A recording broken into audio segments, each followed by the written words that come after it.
Picture the mountain first. Not a real mountain, though it has stood in the minds of readers for over 2,000 years, which makes it realer than most things carved from stone. It rises out of nothing, out of a haze the ancient Greeks left deliberately vague because some punishments do not need a setting. They need only a slope, a summit, and a man. His name is Sisyphus. In the stories that survive him, he was clever before he was cursed, and cursed because he was clever. He tricked death itself. When Thanatos came to chain him and drag him to the underworld, Sisyphus asked, almost as an afterthought, if his captor would demonstrate how the chains worked. Thanatos obliged. Sisyphus locked him in them instead. For a while, nobody in the world died. Soldiers ran through with spears, stood back up. Old men on their deathbeds sat up and asked for breakfast. The natural order of the world, the one thing every civilization has quietly agreed to accept without complaint, simply stopped. It could not last, of course. Ares, tired of a battlefield where killing accomplished nothing, freed Thanatos and delivered Sisyphus to the underworld himself. But Sisyphus was not finished. Before he died the second and final time, he instructed his wife not to perform the burial rites, not to place a coin beneath his tongue for the ferryman, not to mourn him with the proper honors. And when he arrived in the land of the dead and stood before Hades, he complained. He said he had been dishonored, that a wife who did not bury her husband properly had failed some ancient and sacred obligation, and he begged for a brief return to the world of the living, just long enough to punish her and set things right. Hades, moved by a plea about propriety and honor, let him go. Sisyphus walked back into the sunlight and never returned. He lived out the rest of his natural life exactly as he wished, defying two gods and cheating death twice, and when he finally did die of old age, surrounded by whatever satisfactions a long and cunning life provides, the underworld was waiting for him with a much longer memory than he had accounted for. The punishment they devised was not fire. It was not torment in any of the dramatic senses we associate with the afterlives of the guilty. It was a boulder and a mountain and a task. Push the boulder to the top. That is all. Except that the boulder is enchanted, or the mountain is, or the universe simply insists on the joke. Every time Sisyphus nears the summit, the stone rolls back down to the base, and he must walk down after it and begin again. Forever. This is the image Albert Camus chose out of every myth available to him, out of every symbol in the storehouse of Western civilization, to represent the condition of every human being alive. Not the aristocrat, not the philosopher, not the great tragic king undone by pride. A laborer, a man pushing a rock up a hill, watching it fall, walking back down and pushing it up again, with no end, no completion, no reward waiting at the top other than the guarantee that he will have to do it again. Camus wrote his essay on this myth in 1942, and the date matters more than it might first appear. France had fallen the year before. Camus, who had tuberculosis so severe that he'd once been given only a few years to live, was working as a journalist in a country under occupation, watching the institutions of a nation crumble under the weight of an ideology that had decided some human lives simply did not count. He was 28 years old. Around him, the illusions that give most lives their shape and momentum, the illusion that history moves toward justice, that reason governs the affairs of nations, that decency is somehow protected by the structure of the universe, were being disproven daily, publicly, and with great violence. It would have been reasonable, in that year, in that place, to conclude that life was simply bad, that the world was cruel and would remain cruel, and that the only honest response was despair, or nihilism, or a bitter withdrawal from meaning altogether. Camus did not draw that conclusion. He drew a stranger one, and it is the argument that would define the rest of his intellectual life. He did not conclude that life was meaningless. He concluded that human beings desperately want it to have meaning, that the universe offers no confirmation of this whatsoever, and that the tension between these two facts, the wanting and the silence, is the actual condition we are all living inside. He gave this tension a name. He called it the absurd. It is worth sitting with what he did and did not mean by that word, because in ordinary speech absurd tends to mean something closer to ridiculous, ironic, or ludicrous, the sort of thing that makes you laugh at a mismatch between expectation and reality. Camus meant something more structural. For him, the absurd is not a property of the universe by itself. The universe, taken alone, is neither meaningful nor meaningless. It is simply what it is, matter arranging and rearranging itself according to laws that do not know or care that you exist. And the absurd is not a property of the human mind by itself either. The human mind, taken alone, generates meaning constantly and effortlessly. It builds stories, assigns purposes, imagines destinies, invents gods, writes constitutions, falls in love, and insists against all evidence that its life matters.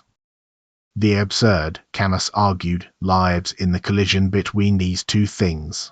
It is what happens when a mind built to demand meaning is placed inside a universe that has no meaning to offer it. Neither side is absurd on its own. The marriage between them is. He compared it, in a phrase that has outlived most of his other formulations, to the relationship between an accuser and a silent accused. You stand before the universe and ask, quite reasonably, what is this all for? And the universe does not answer. It cannot answer, because it isn't the kind of thing that answers. It isn't withholding a response out of cruelty. There simply is no one home to respond. Most people, most of the time, do not notice this collision. We are protected from it by habit.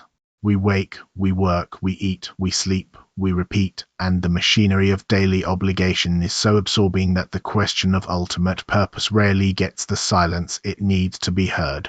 Camus described this as living by habit, a kind of forward motion that carries you through decades without ever requiring you to look directly at the emptiness underneath it. But then, he said, one day the wire rises.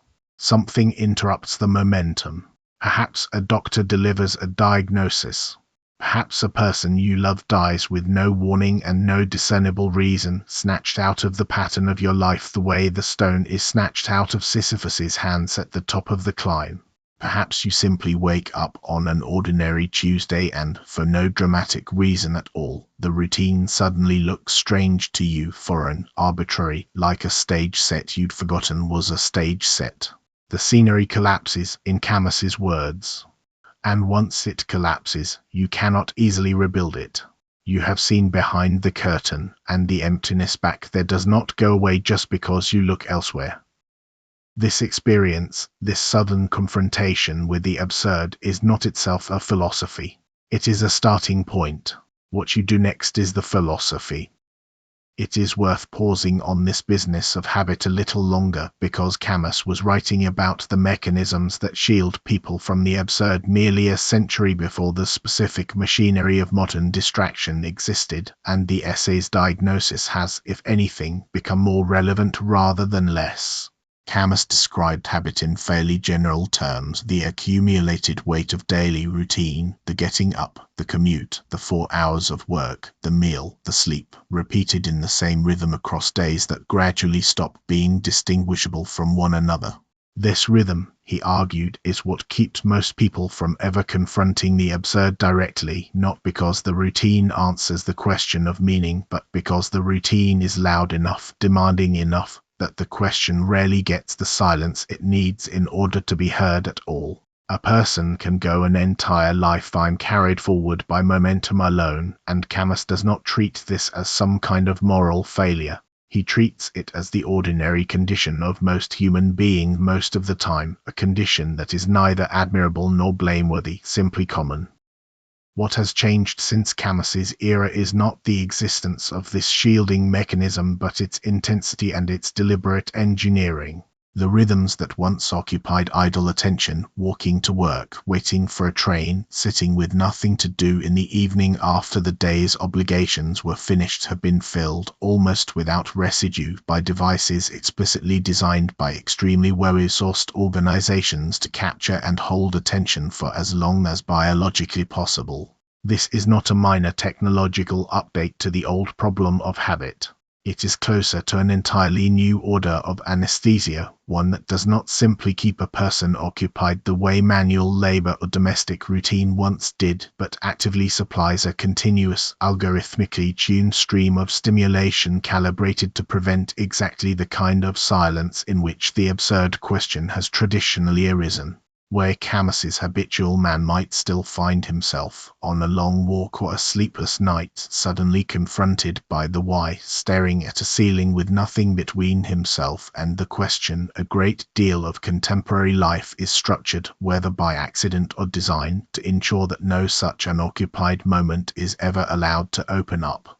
The phone is reached for at the first hint of boredom, which is to say at the first hint of the exact silence in which self-examination has always tended to begin.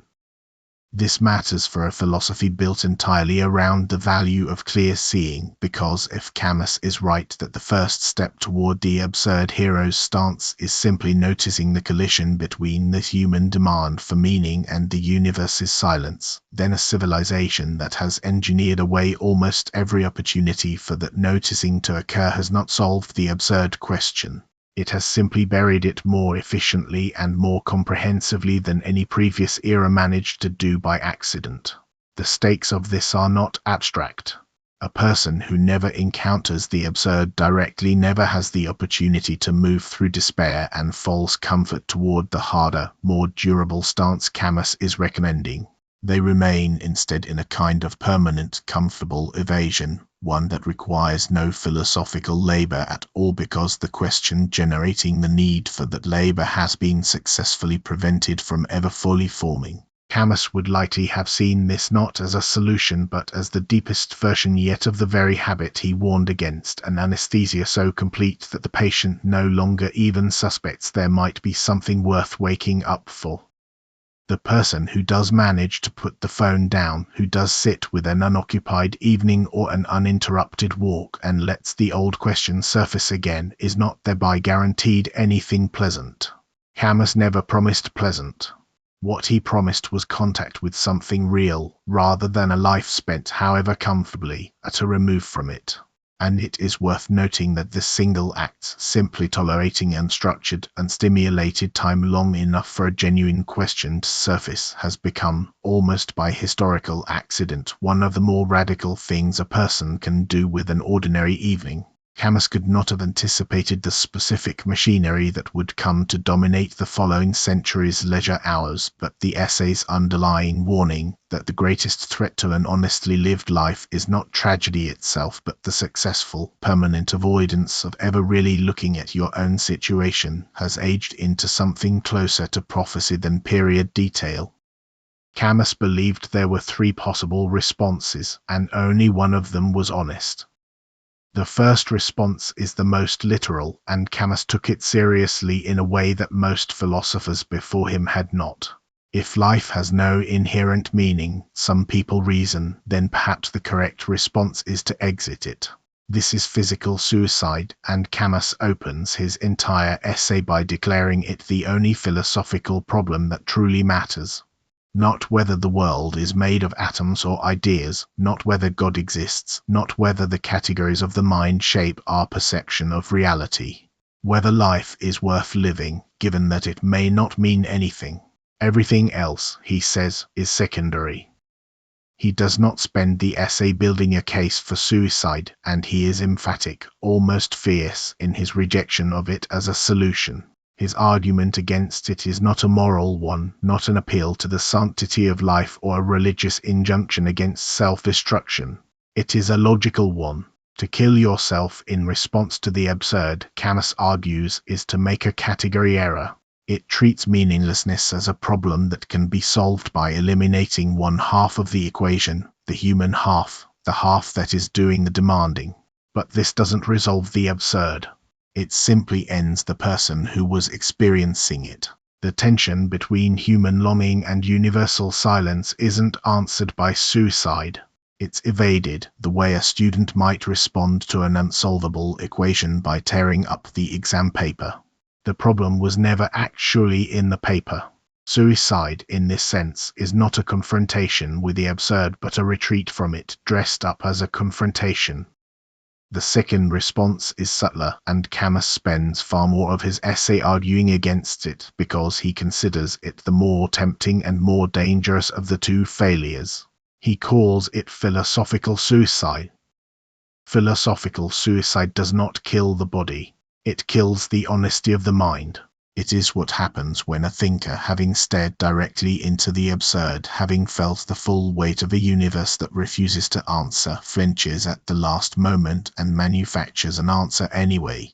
Camus's primary target here was a string of existentialist philosophers he otherwise respected deeply, Kierkegaard chief among them. Kierkegaard had walked right up to the edge of the absurd, described it with a clarity Camus admired, the absolute incommensurability between what the human heart craves and what reason can actually verify, and then, at the final moment, made what he called a leap of faith.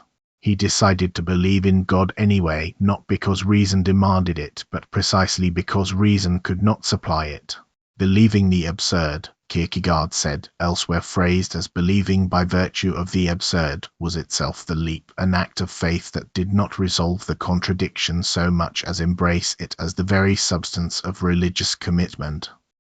Camus found this move understandable and even moving as a human gesture, but philosophically dishonest. You cannot spend the whole of your reasoning proving that reason has reached its limit and then use that very limit as license to smuggle in exactly the certainty reason was supposed to be incapable of providing. That is not accepting the absurd. That is running from it in the guise of accepting it, dressing an escape hatch up as a discovery. The same critique, Camus argued, applied to a wider set of thinkers who leapt not necessarily toward a specific God but toward some transcendent guarantee that made the universe make sense after all, whether that guarantee was religious or metaphysical or a grand historical narrative promising that all the suffering of the present would be redeemed by the arc of the future. Each of these, in Camus's reading, commits the same error. Each recognizes the absurd clearly enough to describe it, and then abolishes it by an act of will disguised as insight. He respected the courage it took to look at the abyss. He simply refused to follow anyone who, having looked, claimed to have found a flaw at the bottom of it. So here is a man who will not kill his body and will not kill his mind. What does Camus propose he actually do? The answer is the third response, and it is the entire reason this essay has outlived its historical moment. Camus proposes that the correct posture toward the absurd is neither escape nor resignation but revolt. Live inside the contradiction. Do not resolve it, because it cannot be resolved, and do not flee from it, because fleeing requires either death or self-deception. Instead, hold both halves at once, the demand for meaning and the universe's silence, and keep living anyway with your eyes open the entire time. This is a strange kind of heroism because it produces no victory in the ordinary sense. Sisyphus never gets to keep the boulder at the top. There is no version of the myth in which his labor is rewarded, where the gods relent, where the stone finally stays put and he gets to rest. The revolt Camus describes does not change the external facts of the situation at all. The rock still rolls down every single time. What changes is the relationship between the man and his task. Camus draws a sharp distinction between fate and the attitude one takes toward fate. Sisyphus is condemned that much is fixed and outside his control. But whether he descends the mountain each time in despair or in something else entirely, that is not fixed. That, according to Camus, belongs entirely to Sisyphus. And this is where the essay reaches the passage that has been quoted, printed on posters, tattooed onto forearms, and argued over in philosophy seminars for 80 years. Camus asks us to imagine Sisyphus in the one moment the myth rarely dwells on, not the pushing, not the straining, but the walk back down.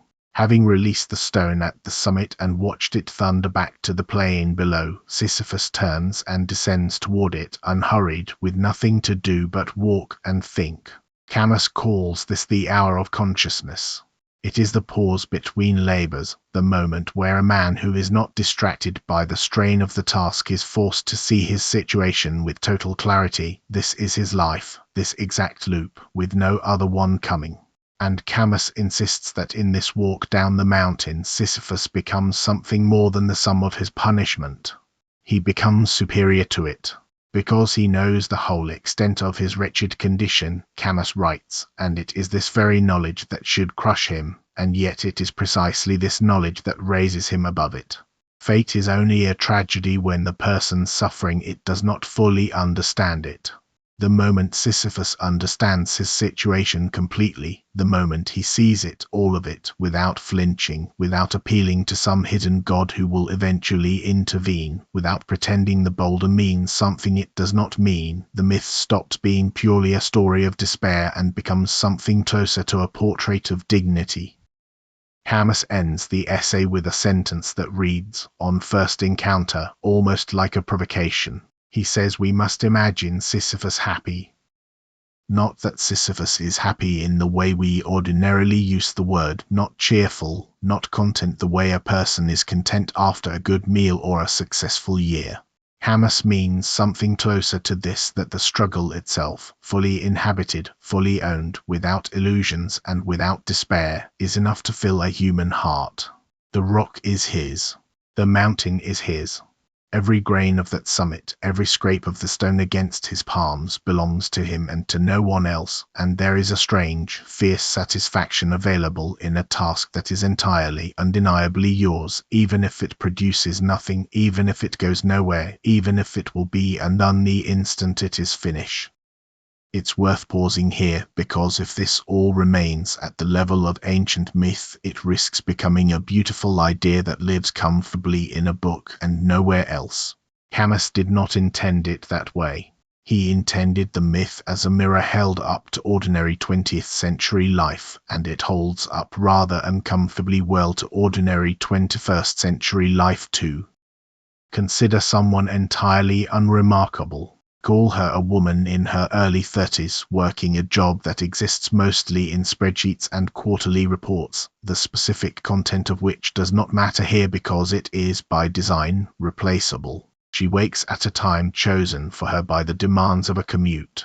She showers, dresses, eats something quickly, and travels to a building where she will spend 8 or 9 hours producing outputs that will be reviewed, filed, occasionally praised, and then absorbed into a larger system whose ultimate purpose she could not clearly articulate if asked.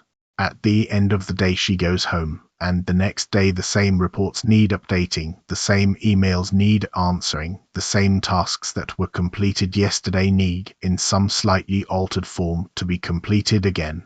Nothing she does stays finished. The inbox that reaches 0 at 5 in the afternoon has 40 new messages in it by 9 the next morning.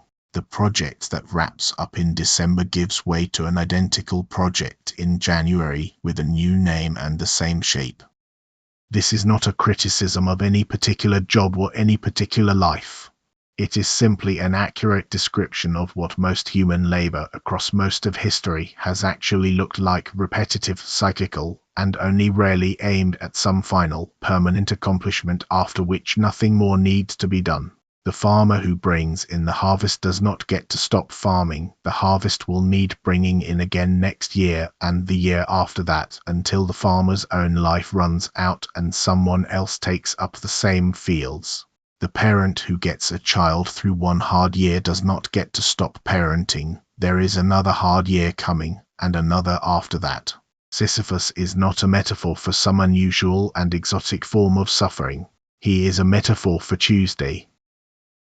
And here the essay's real force becomes visible, because Camus is not asking us to feel sorry for this woman, or for the farmer, or for anyone caught in a repeating structure.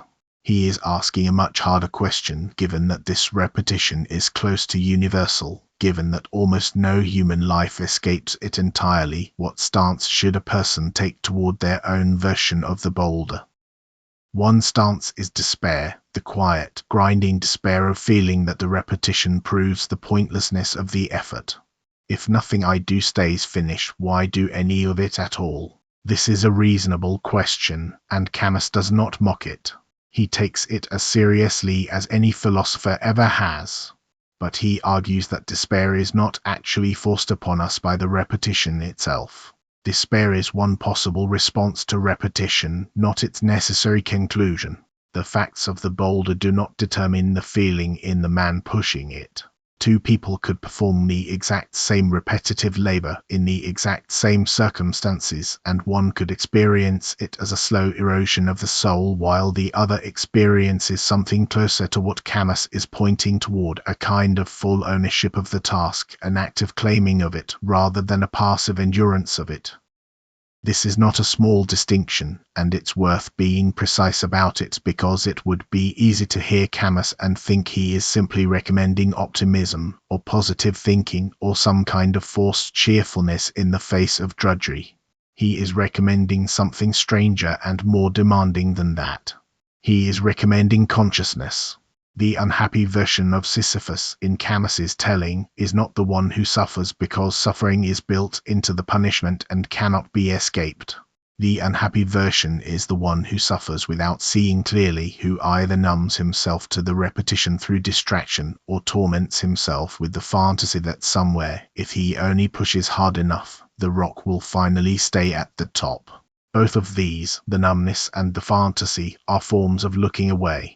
The revolt Camus describes requires looking directly at the repetition, accepting fully that the rock will roll down again, and choosing to push it anyway, not because pushing it will produce a different outcome next time, but because the pushing itself, undertaken with clear eyes, is the only life available, and a life lived with clear eyes is worth more than one lived in flight from them. It's worth distinguishing at this point between absurdism and its more famous and more frequently misunderstood cousin, nihilism, because the two are often used interchangeably in casual conversation and they are not the same thing at all. Nihilism, in its strict philosophical sense, holds that because there is no inherent meaning in the universe, nothing matters, no action is preferable to any other, and no value can be rationally defended over its opposite. It is a corrosive philosophy, and Camus considered it a genuine danger, not because it starts from a false premise, but because it draws the wrong conclusion from a true one. Camus agreed entirely with the nihilist's opening observation: there is no inherent, cosmically guaranteed meaning built into the structure of existence. Where he broke from nihilism was in what followed from that observation. The nihilist looks at the absence of built-in meaning and concludes that meaning itself is therefore impossible, that the only intellectually honest position is a kind of universal indifference. Camus looked at the same absence and concluded something almost the opposite, that because meaning is not handed down from outside, it becomes all the more urgently a human responsibility to create it from within, through action, through care, through the specific quality of attention brought to an otherwise indifferent world. Nihilism ends in passivity, or worse, in the belief that since nothing matters, anything is permitted. Camus's absurdism ends in an ethic, a rather demanding one, precisely because nothing is handed to you and so everything has to be built by hand, including your own reasons for getting up in the morning. He was, in this sense, one of the few thinkers of his era who managed to take nihilism's central claim completely seriously without collapsing into its usual conclusions, and this is part of why he insisted, somewhat to the frustration of critics who wanted a tidier label, that he was not himself an existentialist in the manner of Sartre or Heidegger, and he was certainly not a nihilist. He was constructing something adjacent to both and reducible to neither. This distinction becomes sharper if you follow Camus into the novels he wrote alongside the essay, because the Myth of Sisyphus was never meant to stand alone. It was written as a companion piece to a novel called The Stranger, published the same year, and the two works illuminate each other in ways that reward reading them together. The Stranger's narrator, a French Algerian named Muassault, is often mistaken for a nihilist by readers encountering him for the first time because he seems to feel almost nothing about the events that structure most people's emotional lives. He attends his mother's funeral without visible grief. He drifts into a relationship without pretending it means more than it does. He commits, almost accidentally, an act of violence under the glare of an Algerian sun that seems to press down on him with the same indifferent weight the universe presses down on everyone in Camus's philosophy. What makes Muersalt an absurd figure rather than a nihilistic one is not that he believes nothing matters. It is that he refuses to perform meanings he does not actually feel, refuses the social scripts that ask him to grieve onto, to profess love he has not verified in himself, to accept a religious consolation offered to him by a chaplain in his final hours in exchange for making his impending execution easier to bear. In the novel's closing pages, confronted with death, Muersalt does not despair and does not convert. He opens himself, in Camus's words, to the benign indifference of the universe and finds in that indifference something that feels, to him, almost like happiness, the same strange, hard-won happiness the essay insists we imagine in Sisyphus. The two works were built as mirror images of one another, a novel showing what the absurd life looks like lived out by an ordinary, unremarkable man, and an essay explaining the reasoning underneath it.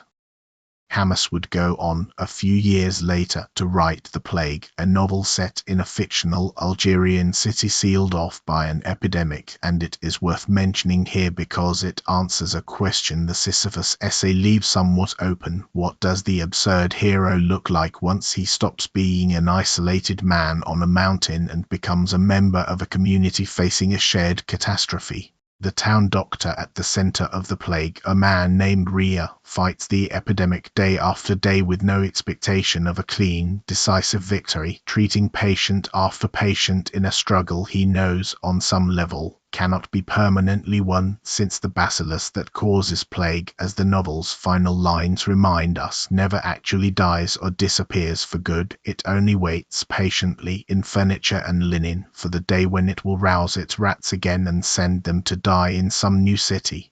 Rhea keeps working anyway. He does not work because he expects to defeat the plague once and for all. He works because the work is what a person does in the presence of suffering, and because the alternative, indifferent dressed up as realism, is a kind of surrender Camus refused to romanticize. Rhea is Sisyphus with colleagues. The mountain has become a hospital ward, and the boulder has become the daily, repeating labor of caring for people who may die anyway, but the underlying structure, and the underlying dignity Camus locates inside it, is identical. It is worth slowing down on Kierkegaard specifically, because Camus's critique of him is easy to state and much harder to actually feel the force of, and feeling the force of it is the whole point. Kierkegaard had built, across several books written under a rotating cast of pseudonyms, an increasingly detailed account of what he called the stages of existence, moving from an aesthetic life devoted to pleasure and novelty, through an ethical life devoted to duty and consistency, and finally to a religious life that could only be entered through an act no reasoning could fully justify.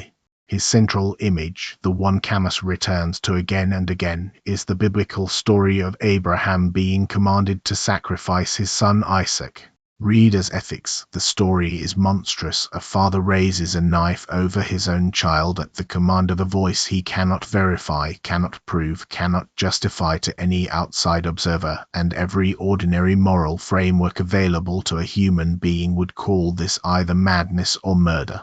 Kierkegaard's argument is that Abraham's greatness lies exactly in this impossibility, that faith is not a comfortable supplement to reason but a violent suspension of it, undertaken anyway, without any external guarantee that the voice commanding the sacrifice will make good on its promise to spare the child at the last moment. This is what Kierkegaard called the teleological suspension of the ethical, and it is a genuinely vertiginous idea once you sit with it, that the highest form of human commitment might require setting aside the very framework, ethical reasoning, that usually tells us what commitment should look like. Camus's objection is not that this image lacks power. He grants it enormous power, and he writes about Kierkegaard with a respect that borders on admiration, calling him one of the very few thinkers who genuinely grasped what the absurd demanded before flinching from it. His objection is more precise than a simple dismissal. He argues that Kierkegaard, having correctly diagnosed that reason cannot deliver the certainty faith requires, then treats this diagnosis itself as evidence that faith must therefore be true, as if the depth of the wound guaranteed the reality of the cure. This is the exact move Camus refuses to make. Recognizing that human beings desperately want their suffering to mean something is not the same as proving that it does mean something, and the intensity of the want, however sincere, however total, cannot by itself manufacture the missing evidence. Kierkegaard leaps by virtue of the absurd, meaning he believes precisely because belief cannot be rationally supported, treating the impossibility as the very substance of the faith rather than an obstacle to it. Camus reads this as a form of intellectual vertigo mistaken for insight, a man staring so long and so hard into a void that he begins to see a face looking back, not because a face is actually there, but because the staring itself, sustained long enough, starts to hallucinate meaning out of sheer need. The absurd man, in Camus's phrase, does not make this leap. He continues to stare into the void without blinking, and he insists that continuing to stare, rather than describing an eventual vision at the bottom of it, is the entire achievement available to him. It is useful to place a very different philosopher beside Kierkegaard at exactly this point, because Camus was reading Nietzsche just as closely as he was reading Kierkegaard, and Nietzsche offers what looks on the surface like a kindred solution to the same problem, though the two ultimately diverge in a way worth tracing carefully. Nietzsche, confronting a universe he too believed offered no inherent meaning, no metaphysical safety net, proposed his own thought experiment, one perhaps even more demanding than the myth of Sisyphus. He called it eternal recurrence, and its premise is simple to state and almost impossible to fully absorb. Imagine that this exact life, in every detail, down to this exact sentence being read at this exact moment, will recur again, unaltered, an infinite number of times, forever, without variation. Nietzsche's question, posed in one of his most famous passages, is whether this thought would crush you or whether you would greet a demon delivering this news as the greatest opportunity you had ever been given. To answer that you would welcome the demon's news, to be able to say yes to the eternal repetition of your life exactly as it has been lived, joys and injuries both, is what Nietzsche called amor fati, the love of one's own fate, and it is the closest thing his philosophy offers to Camus's imagined happiness at the base of the mountain. The difference between the two thinkers, subtle but important, is in what each is actually asking a person to affirm. Nietzsche's eternal recurrence asks you to affirm your entire life as it has been lived, including every specific event, every specific choice, every specific wound, as something you would be willing to relive without alteration, an act of total retrospective endorsement. It is a philosophy weighted heavily toward the past and its total acceptance. Camus's Sisyphus is not asked to affirm the specific history of how he came to be pushing this particular boulder up this particular mountain. He is not required to say he is glad the gods cursed him, or that he would choose this fate again given the option. He is asked something narrower and, in a sense, more available to an ordinary person, given that the boulder is here, right now, regardless of how he got here. What will his relationship to the actual task in front of him be? Camus's philosophy is weighted toward the present tense, toward this exact push, this exact walk back down, rather than toward a total accounting of an entire life worth of causes and consequences. This is part of why the myth of Sisyphus has traveled further into ordinary usage than the doctrine of eternal recurrence, despite both aiming at a similar destination. Nietzsche demands a kind of retrospective heroism that can feel, to anyone who has suffered genuine and undeserved harm, almost cruel in its scope, since it seems to ask the survivor of tragedy to declare a willingness to relive the tragedy exactly as it occurred. Camus asks something smaller and, arguably, kinder, not that you love the entire unbroken chain of your past, but that you meet the stone actually in your hands, right now, without lying about what it is or fleeing from the fact that it is yours to push. There's a reason this argument feels different from most consolations offered for the difficulties of life.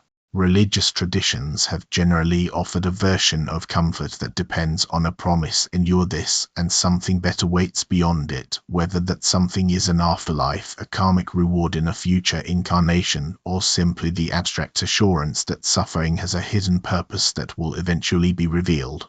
Camus refuses every one of these promises, not out of hostility toward religion exactly, but out of a stubborn commitment to intellectual honesty. He will not tell you the boulder secretly means something because he does not believe it does, and he thinks a philosophy built on that belief, however comforting, is built on a lie the mind has told itself in order to escape a harder truth.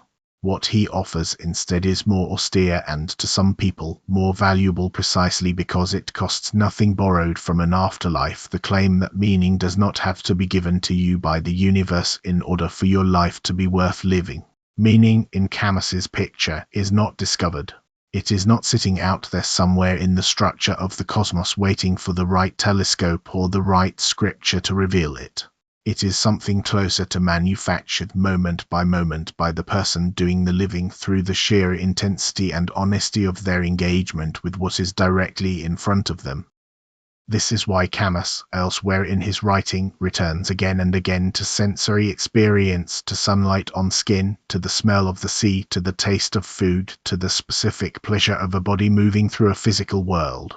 It would be easy to assume that a philosophy built around meaninglessness would end up cold or bleak or indifferent to the textures of ordinary life. Camus's version does the opposite. Precisely because there is no promised afterlife to defer pleasure and meaning into, precisely because there is no cosmic ledger keeping score of virtue for later reward, the present moment becomes the entire site of value. If this life is, as far as anyone can honestly verify, the only one available, then this life's sensations, its specific and irreplaceable instances of taste, warmth, friendship, effort, and struggle, are not distractions from some higher meaning. They are the only meaning there is any evidence for. Camus's absurd hero is not a grim ascetic marching through a bleak universe with clenched teeth.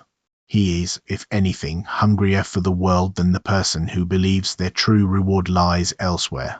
Nothing is being deferred. Everything that matters has to happen now, because now is all there provably is. It's worth addressing directly the question this whole line of thought raises, the one embedded in the very idea for this piece: is this tragedy, or is it liberation?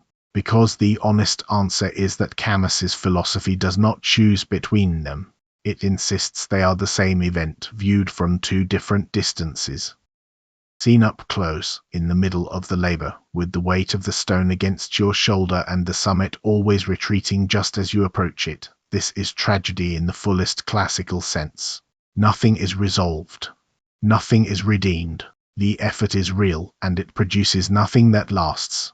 If you insisted on measuring a human life by the same standard you'd use to measure a construction project, judging it by whether it finished something and left behind a permanent structure, then every human life, examined honestly, is a failure, because every human life ends with unfinished business, undelivered messages, unresolved relationships, work interrupted midstream by mortality.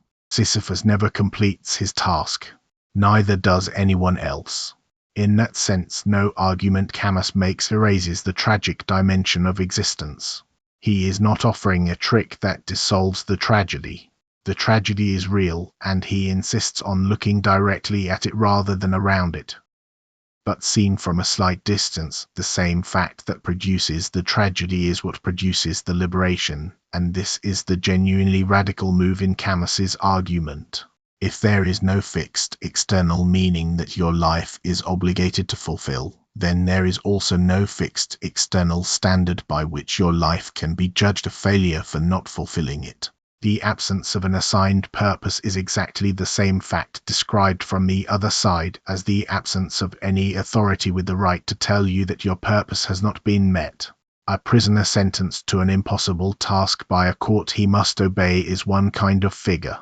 A man who has realized that the court has no actual jurisdiction over the meaning of his life, even while it retains jurisdiction over the physical fact of the boulder and the mountain, is a different kind of figure entirely, even if, from a distance, the two men look identical, both pushing the same stone up the same slope forever. The liberation is not that the task changes. The liberation is that the verdict on the task changes, and the person who was previously being judged discovers they hold the only gavel that ever actually mattered. This is why Camus can call Sisyphus an absurd hero rather than an absurd victim. A victim is defined entirely by what is done to him. A hero, even a strange and joyless hero like this one, is defined by what he does in response. Sisyphus does not choose the boulder. He does not choose the mountain, or the curse, or the eternity of repetition. All of that belongs to the gods, and no amount of revolt changes any of it by a single inch. But the walk down the mountain, the posture of his shoulders, the clarity or fog of his thinking, whether he curses his fate or, in Camus's phrase, finds it his own, none of that belongs to the gods at all. That belongs entirely to him. And Camus's whole argument rests on the claim that this remainder, this small, stubborn, ungovernable remainder of the self that decides how to meet what it cannot change, is not a small thing. It is, in fact, the only thing. It is the entire territory in which a human being's freedom operates, and Camus insists that a freedom exercised inside an unchangeable fate is not a lesser freedom than one exercised in open, unconstrained circumstances. It might, in fact, be a more serious one, since it has nothing to hide behind.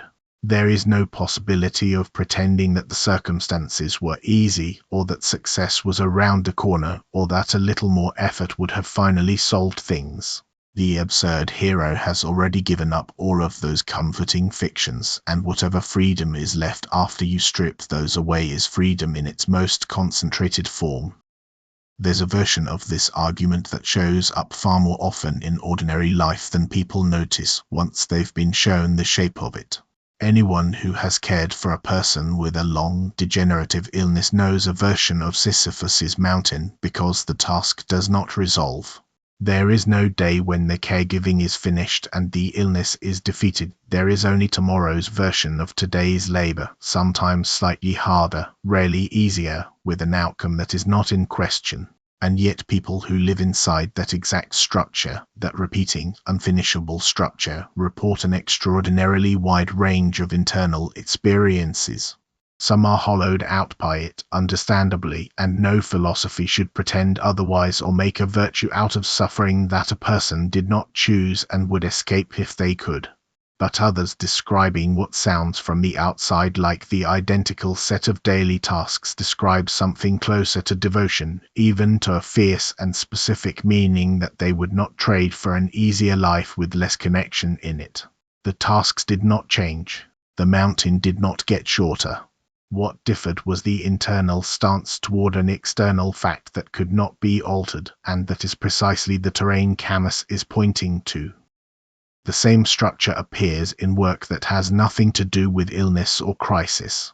An artist who paints the same subject in some form across an entire career, never quite arriving at the definitive version, is engaged in a kind of Sisyphean labor, and most serious artists will tell you, if asked honestly, that the arrival is not really the point, that the arrival is in some sense a myth they no longer believe in, and that what actually sustains a life of art is the return to the canvas, the studio, the blank page, again and again, with the same unresolved hunger each time.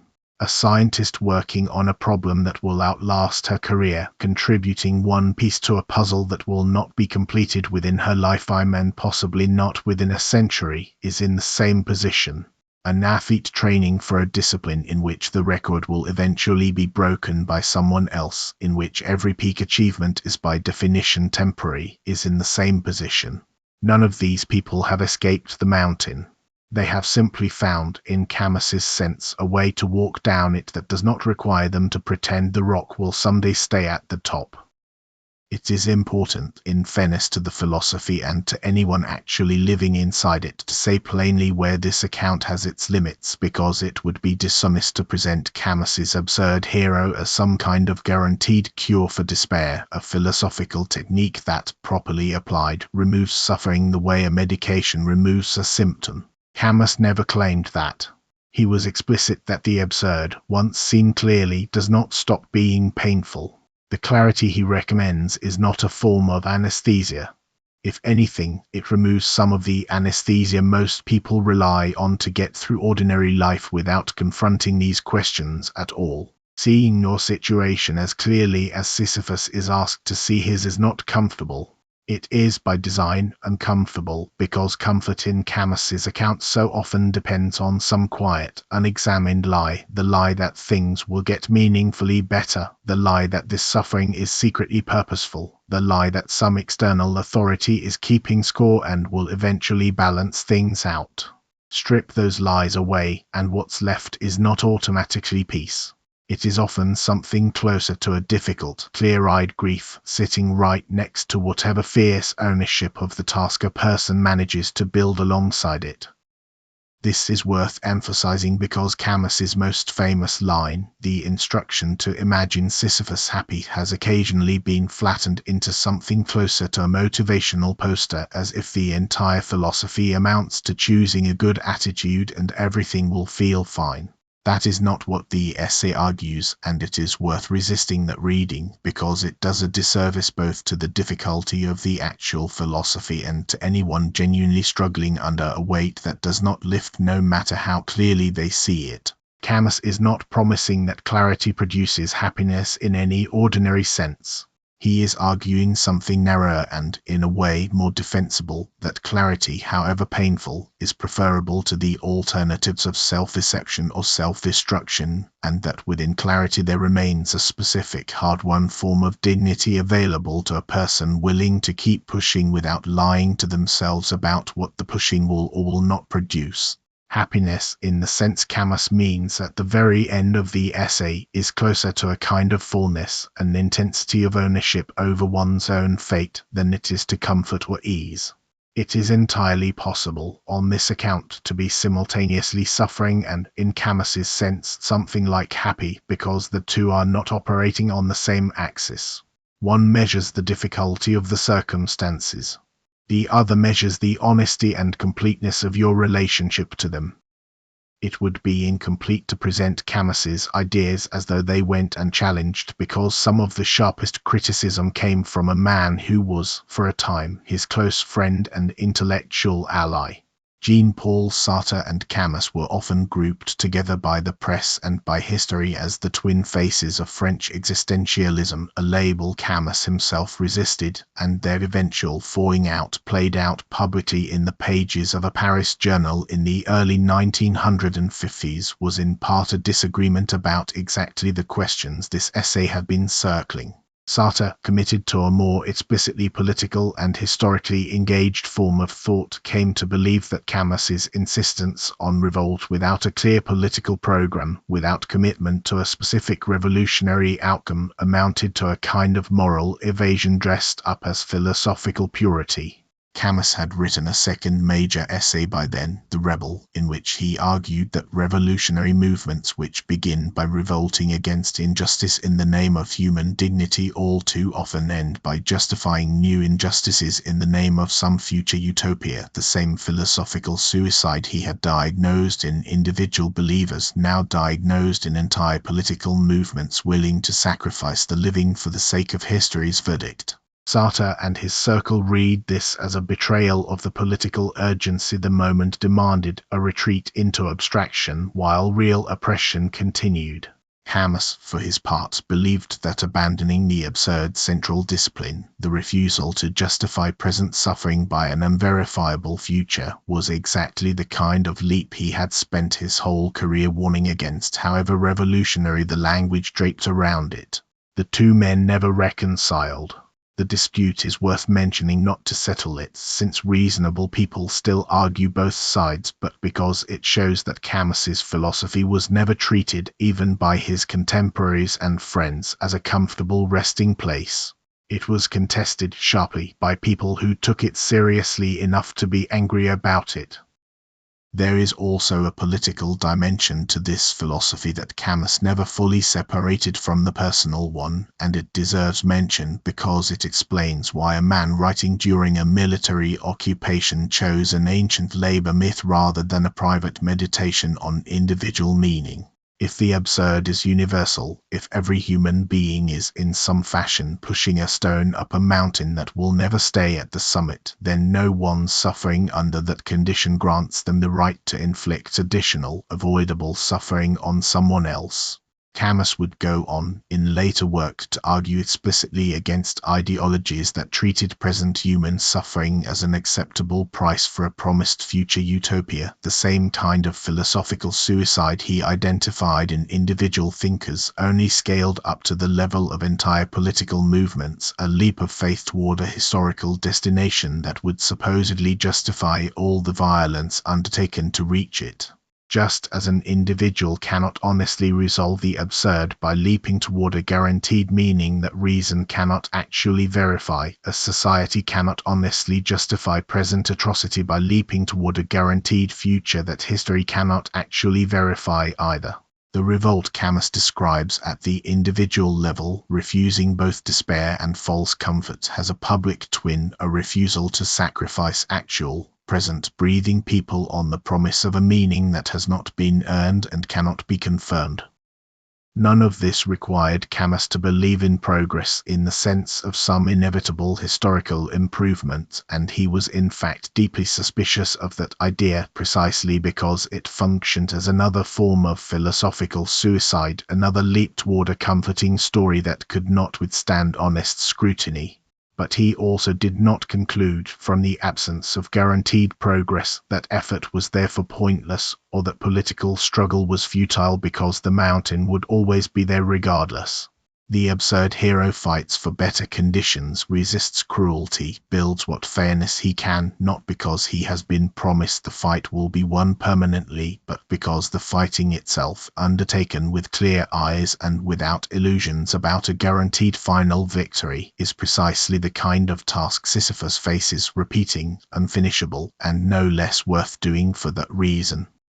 It helps, at this point, to remember that Camus did not construct this philosophy from a position of comfort, theorizing about struggle from the safety of a quiet study. He was born in Algeria in 1913 to a family with almost nothing.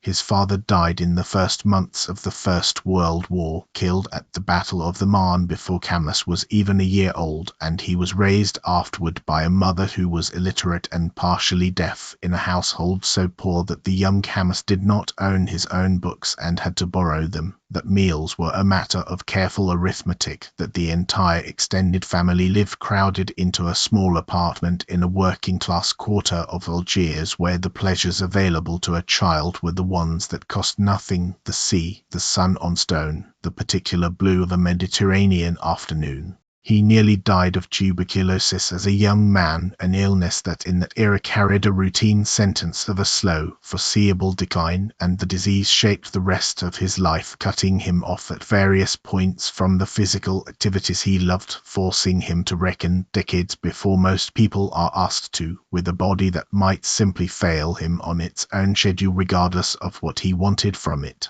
This biographical detail matters because it means the absurd was never, for Camus, a clever abstraction borrowed from other books.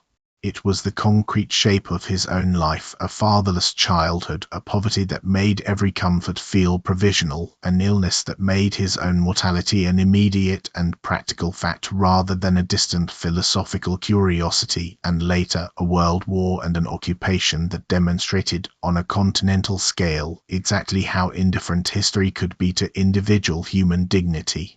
When he insists that Sisyphus's struggle is enough to fill a human heart, he is not offering a theory he hoped might be true. He is reporting back from a life that had already tested a great many easier theories and found them unable to survive contact with what he had actually lived through. This is worth remembering, too, because it explains something about the tone Camus takes throughout the essay, a tone that is neither triumphant nor bitter, but something closer to steady. He does not write like a man who has found a clever escape hatch and wants to sell it to you. He writes like a man reporting, as precisely as he can, on the only terrain he has found solid enough to stand on after every other reassurance has given way beneath him. There is a kind of humility buried inside the essay's apparent boldness. Camus is not claiming to have solved the problem of human existence. He is claiming, much more modestly, to have found one honest way of continuing to live inside a problem that admits no solution, and he offers it not as a dogma to be adopted but as a possibility to be tested against your own particular mountain, whatever shape that mountain happens to take in your own life. Some readers, testing it, will find it holds their weight. Others will find they need something Camus explicitly refused to offer, some further reassurance, some promise beyond the boulder and the slope. Camus does not argue that these readers are wrong to want more. He simply insists that he cannot, in good conscience, hand them a reassurance he does not believe is actually there to be handed. That refusal, more than any single argument in the essay, is probably the most honest thing about it. There is one more dimension of this philosophy worth sitting with before returning to the mountain, and it concerns time itself, because Camus's absurd hero has a peculiar relationship to the future that is worth naming directly. Most of the ways human beings normally make peace with a difficult present depend on borrowing meaning from a future that hasn't arrived yet. The student endures a difficult exam because of the career it is supposed to unlock. The employee endures a difficult decade because of the retirement it is supposed to fund. The believer endures a difficult life because of the eternity it is supposed to earn. In every one of these cases, the present labor is not valued for itself. It is valued as a kind of currency spent now in exchange for a reward to be collected later, and the entire arrangement depends on the reward actually arriving as promised. Camus's absurd hero refuses this arrangement, not out of cynicism about the future, but out of a refusal to let the present be treated as merely instrumental, as a means to some other, more real moment still to come. If the boulder never actually stays at the summit, if there is no later moment when the labor will finally have paid off, then every moment spent waiting for that later moment to arrive is a moment quietly sacrificed for nothing. The absurd hero, by contrast, insists that this exact moment, the muscles straining, the stone shifting under his palms, the sweat and the particular slant of light on the slope, has to be enough on its own terms because it is the only thing that is actually, verifiably happening. Camus once wrote, in a related essay on the pleasures of the Algerian coast where he grew up, that he had no desire to be somewhere else or something else, that the present was the entire site of any happiness available to him, and this is not a throwaway remark. It is the temporal core of the whole philosophy. The absurd hero lives entirely in the present tense, not because the future doesn't matter, but because the future cannot be trusted to redeem the present, and a life spent waiting to be redeemed is a life spent somewhere other than where it is actually occurring. This has a particular bearing on the question of death, which sits underneath the entire essay the way the mountain sits underneath Sisyphus's feet. It might seem, at first glance, that a philosophy this focused on mortality, this willing to open with suicide as the central philosophical question, would end up being a meditation on dying. It is closer to the opposite. Camus's absurd hero thinks about death constantly, but the effect of that thinking is not morbidity. It is intensification. If this life is not a rehearsal for another one, if there is no evidence of a second act waiting in the wings once the curtain falls on this one, then the fact of death does not diminish the present moment's importance. It multiplies it. Everything that will ever happen to you has to happen inside the boundary of this one unrepeatable stretch of time, and Camus's entire quarrel with the philosophers who leap toward an afterlife is that the leap, however comforting, quietly drains the present of its full weight by treating it as merely preliminary. Take away the promised second act, and the first act becomes the only performance there will ever be, and an actor who knows there is no second act tends to give a very different performance than one who is saving something for later. This is in the end part of what Camus means by imagining Sisyphus happy. Sisyphus knows, with total clarity, that this specific climb, this specific stretch of afternoon on this specific patch of the mountain, will not be followed by some final, different climb where everything is resolved. This is it. This is the whole of what there is. And rather than making the moment feel smaller for being unredeemed by anything beyond it, Camus insists that recognizing this is exactly what allows the moment to be felt at full size for the first time. By the time you return, at the end of all this, to the image the whole essay is built around, the mountain looks a little different than it did at the start. It no longer reads simply as a punishment inflicted on one uniquely unlucky man in an old story. It reads as an unusually honest diagram of ordinary life, stripped of its usual disguises. Every morning is the base of the mountain. Every task that will need doing again tomorrow, every relationship that requires the same patient attention today that it required yesterday and will require again next week, every ambition that, even if achieved, immediately generates a new and larger ambition standing just beyond it, all of it is the same shape as the stone and the slope. The question the myth was always asking, underneath its details about gods and curses and eternal punishment, is simply this: given that your efforts will not stay finished, given that the summit does not hold, what will you do with the walk back down? Sisyphus was not the only figure from Greek myth that Camus returned to across his career, and it is worth bringing in a second one here, because the contrast sharpens exactly what makes the Sisyphus myth so useful for Camus's purposes.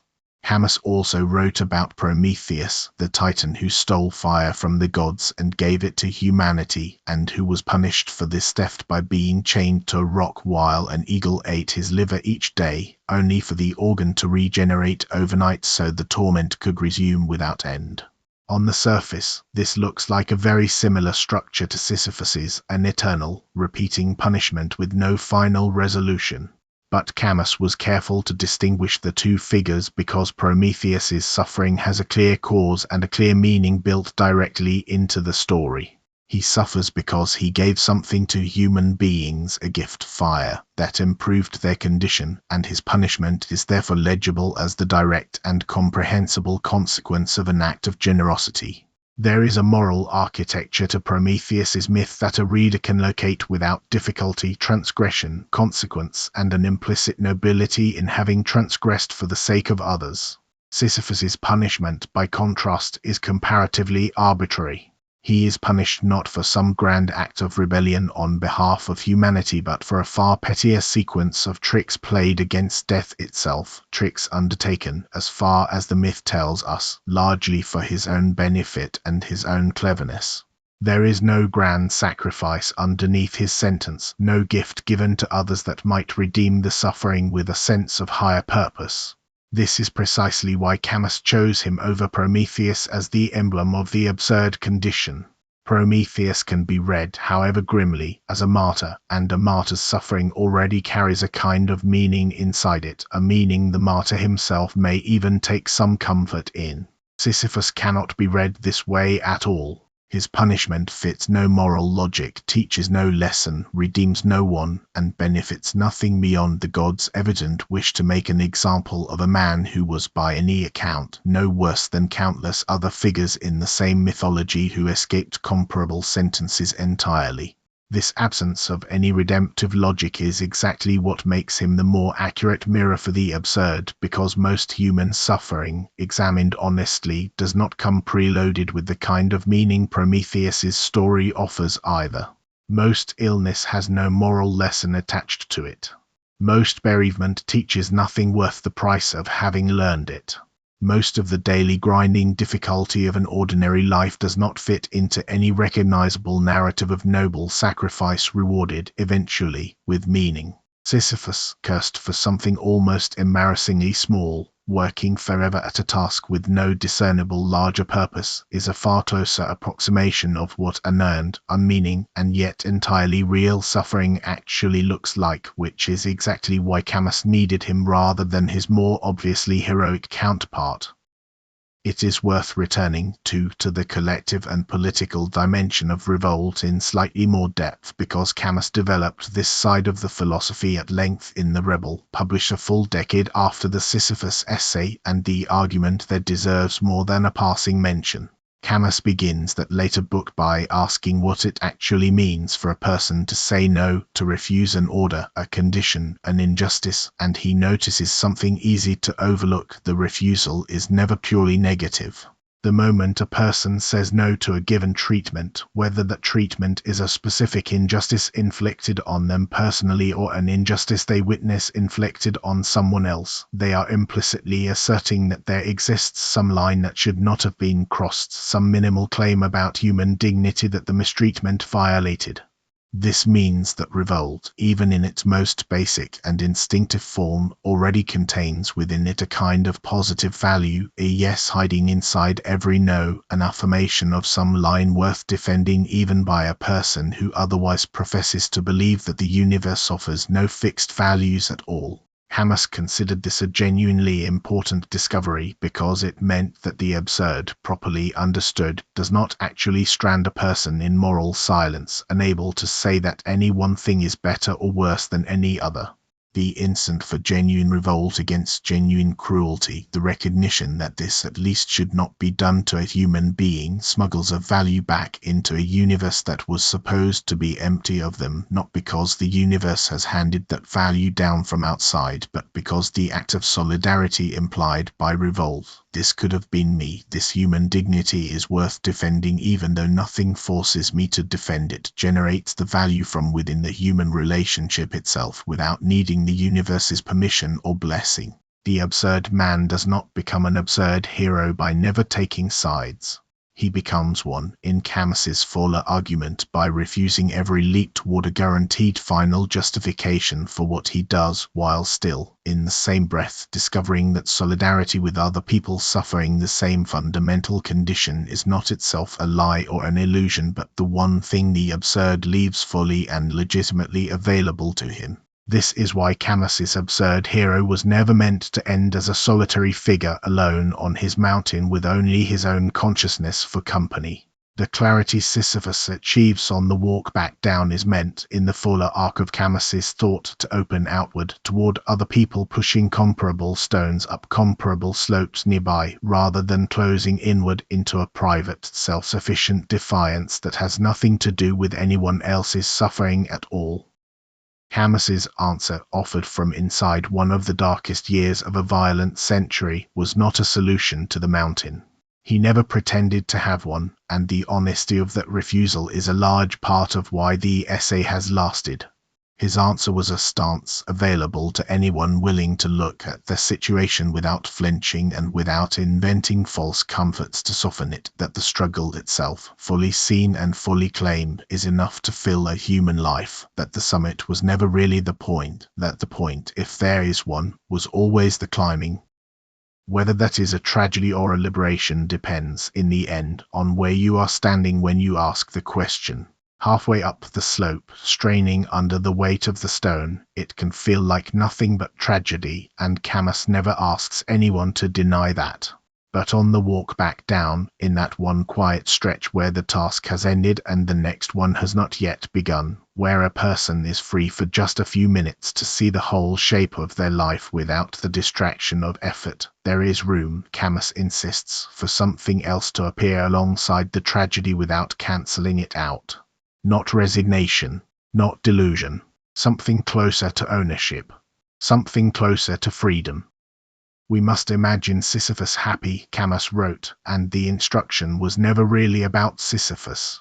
It was about the rest of us walking down our own mountains, toward our own waiting stones, deciding, one more time, whether to pick them up.